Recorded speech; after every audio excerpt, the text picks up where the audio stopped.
Vous connaissez sans doute, ne serait-ce que de nom, le personnage de Wonder Woman, sémillante Amazon armée du lasso de vérité. Mais connaissez-vous Wonder Girl, sa plus célèbre acolyte? Peut-être la connaissez-vous mieux sous le nom de Donna Troy, rendue célèbre par les séries Teen Titans. Et si je vous racontais que la création du personnage n'est due qu'à une erreur du scénariste Bob Haney? C'est ce que nous allons voir tout de suite dans les coulisses des cases.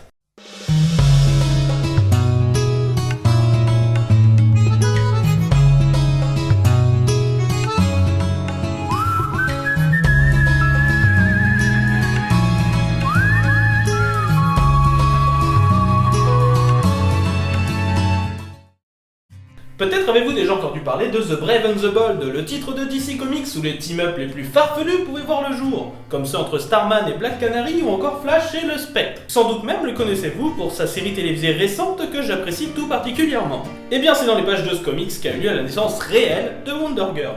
Il faut savoir que The Brave and the Bold a commencé par être, pendant 24 numéros, seulement des histoires de chevalerie et de vikings, avec comme personnages principaux le chevalier silencieux, le prince viking et même carrément Robin des Bois. Comme quoi la firme aux deux lettres a toujours aimé les archevers. Après cela, le titre est devenu un titre d'expérimentation, où sont nés les concepts de la Suicide Squad, de la Justice League, de Kev Carson ou encore de Métamorpho. Et c'est au numéro 54 de la série que Bob Haney, alors scénariste du titre, écrit une histoire rassemblant pour la première fois les acolytes, aussi appelés sidekicks, des super-héros, Robin, Kid Flash et Aqualad.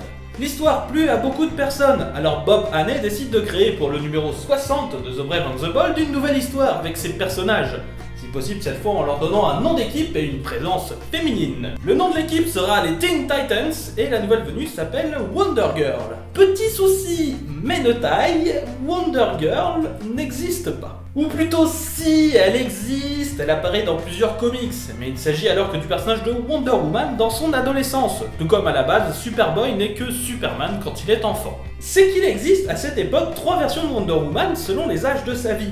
La version adulte, connue de tous, une version enfantine, nommée Wonder Tot, et une version adolescente, nommée Wonder Girl.